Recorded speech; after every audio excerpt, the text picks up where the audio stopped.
In regards to Chapter 18, we're going to talk about the fact that there are 3 categories of costs that result from defects in the manufacturing process. We talked about them just a little bit in the prior video. They are spoilage, rework, and scrap. So companies have had to develop accounting techniques for identifying these types of things, but also for quantifying the cost of these manufacturing defects in order to properly record and report the value of inventory and cost of goods sold, but also to develop and analyze proposed or implemented cost reduction and quality management strategies. So the cost accounting folks have got to work hand in hand with the production department, the engineers, as well as management. So we're going to take a look at spoilage, rework, and scrap and how that is going to change our process costing, documentation, and our journal entries in this particular chapter.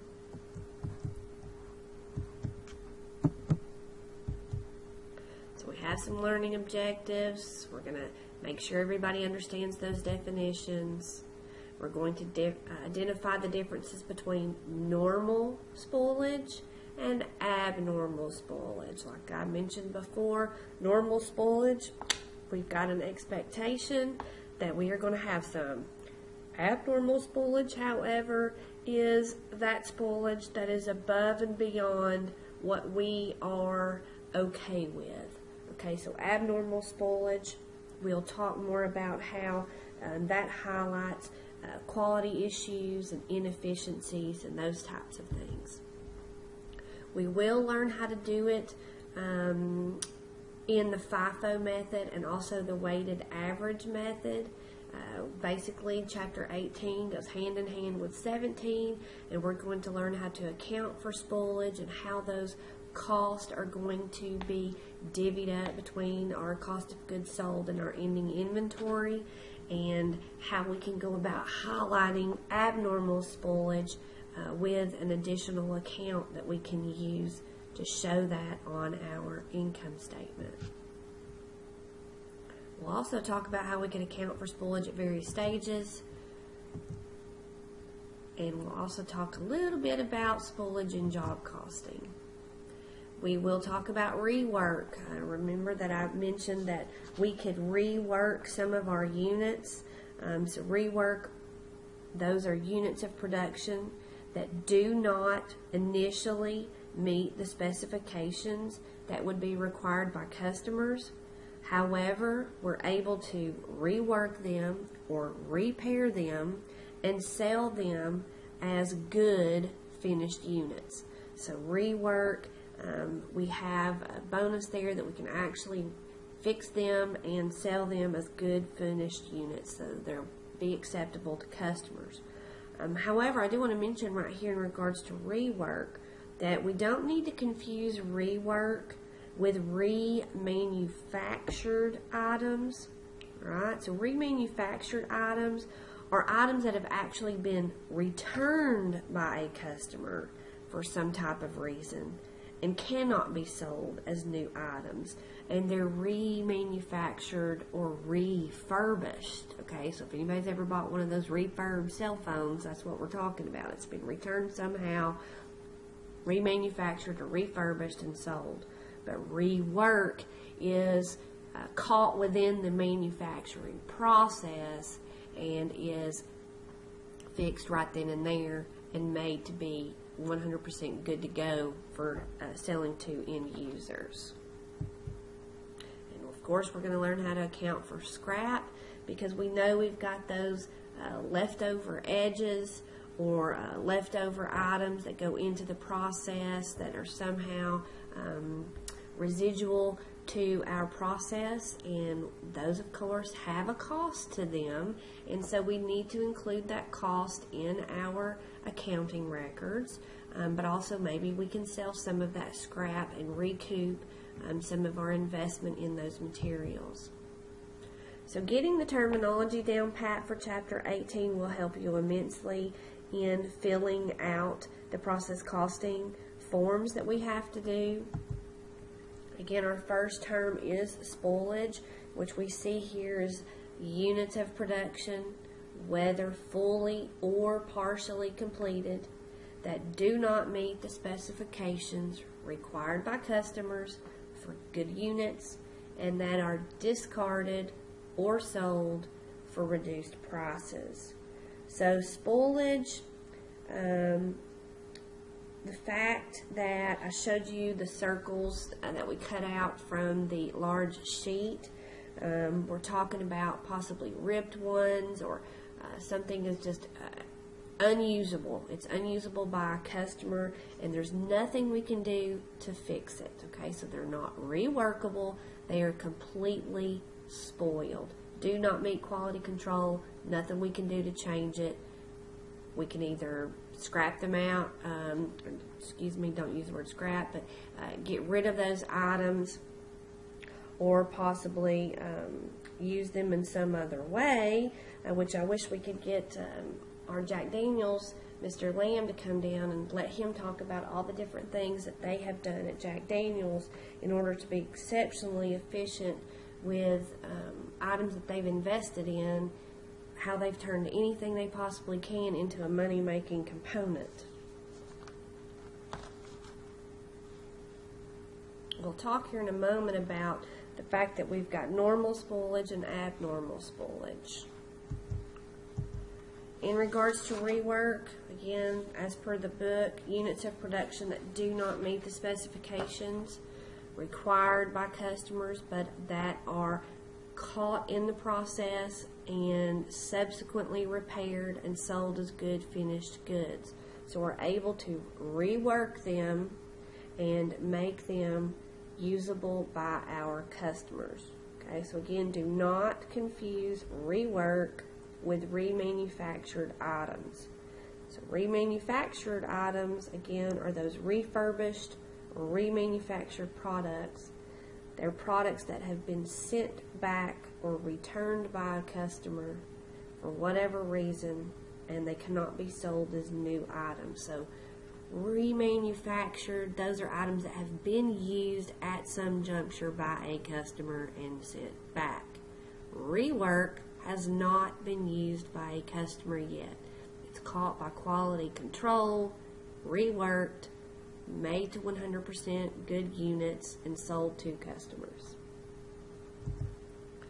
Scrap, again, I showed you guys cutting out those circles from the sheet, and we had that outline portion of the sheet where you could see where the circles had been cut out. So that's the residual material that results from manufacturing a product. Scrap typically has a low total sales value, if any, compared with the total sales value of the product.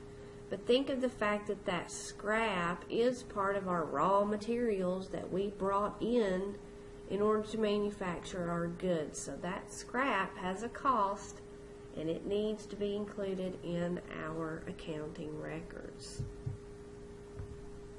Scrap is similar to byproducts, but scrap arises as a residual from the manufacturing process and is not a product targeted for manufacture or sale by the firm.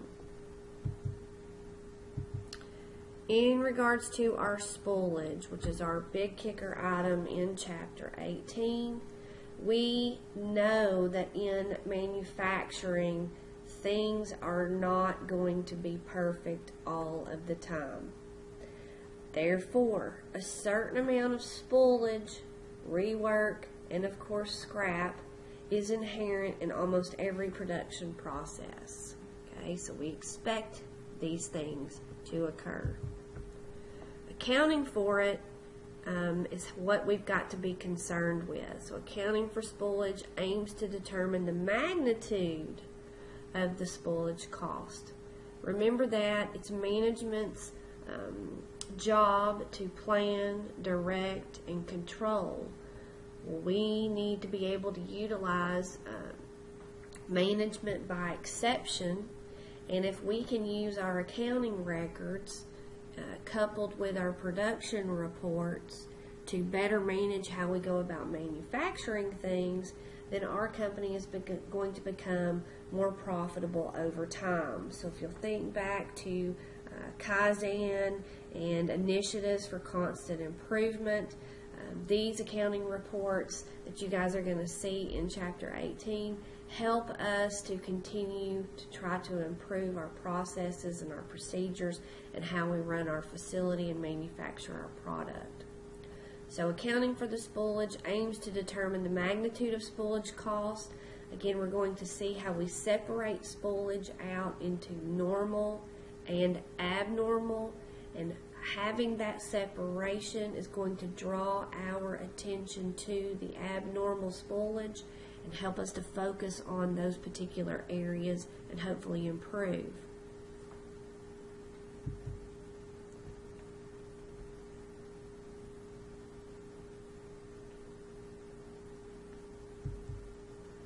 There are two types of spoolage. Again, we've got normal spoolage. Normal spoolage is inherent, or think of it as expected, in a particular production process that arises even under efficient operating conditions. You can consider normal spoolage. Again, it's expected. As the saying goes, crap happens. So we have an expectation that there is going to be some normal spoolage. Okay? It's expected. It's inherent in the production process. It is viewed arising even in an efficient manufacturing process. Typically, normal spoolage is included as a part of the cost of good units manufactured. So in essence, we think we're going to fold the cost in of the normal spoolage into the cost of the good units. Okay, so we expect to have so much, and that cost of those normal spooled units is going to be folded in to the cost of our good units, so that when we do sell those, it hits cost of goods sold expense account on the income statement. Normal spoolage rates are computed by dividing the units of normal spoolage by total good units completed, but not total actual units started in production. So we're going to look at how many are normal spooled units, okay, and divide it by the total number of good units. Management makes a conscious decision about the production rate per hour, which generates a certain level of normal spoolage. Okay, so we would get with our operations management folks, our production people, our engineers, and come up with this acceptable normal spoolage rate. In regards to the abnormal spoolage, it is spoolage that is not inherent, not expected in a particular production process, and would not arise even under efficient operating conditions. So this is outside the norm, outside of our expectations. In other words, some type of inefficiencies going on that we're not expecting, possibly quality problems with our raw materials, untrained labor, what's making us have more spoolage than we are prepared to live with. Alright, so we would want to use our management by exception here. Our abnormal spoolage is definitely something that we want to monitor. Recall that I have talked to you guys about the international paper having those role champions discussing how they deal with eliminating abnormal spoolage. Okay, so spreading those best practices and policies and procedures around to your multiple divisions helps you pursue that continuous improvement. So abnormal spoolage is considered avoidable and controllable. So there are things that we can do and things that we can put in place to try to eliminate them going forward. So as long as we highlight the fact that we've had abnormal spoolage in a period and we've used our management by exception techniques to find the root cause of that abnormal spoolage, then we can do things to try to eliminate it in the future. To highlight that effect of abnormal spoolage, we do calculate the units of abnormal spoolage, and we do record that cost of that loss in an account called loss from abnormal spoolage. So it's an expense account that shows up on our income statement, and it's a number we would prefer not to see at all. Therefore, it's highlighting the fact that we've got it and we need to eliminate it if possible going forward. So, we're going to see how to do the weighted average with spoolage, both normal and abnormal spoolage, and we're also going to see the FIFO method as well, taking into consideration the spoolage in this chapter. We will see that the units of normal spoolage can be counted or not counted when computing our output units. We're going to talk about those equivalent units again. We're also going to see that counting all spoolage is considered preferable and will be used in our examples. Okay, so it's highlighting the number of units. Of course, we as accountants, we like all the details, so let's make sure we see them all if possible. Regarding inspection points and spoolage, we have inspection points. Think of quality control folks picking up units and checking them over to verify whether or not they meet our requirements or our customers' requirements. The inspection point is the stage of completion or the stage of production process at which products are examined and looked at to determine whether or not they are acceptable for their end use. Spoolage is typically assumed to occur at the stage of completion. Okay, so where inspection takes place is typically assumed to occur at the stage of completion. So when the units are finished, we're going to inspect them, and if spoolage is found, that's when it'll be documented.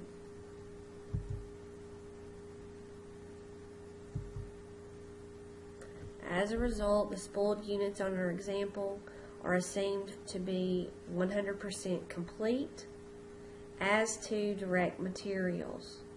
Okay, so we've got those direct materials and those conversion costs that also have been incurred to process those spooled units. So we've got to consider those costs when we go about highlighting the cost of the abnormal spoolage and the cost of the normal spoolage, and where those costs end up on our balance sheet and on our income statement. We will continue to use our 5-step procedure that we saw back in Chapter 17. It only needs slight modification in order to accommodate accounting for spoolage.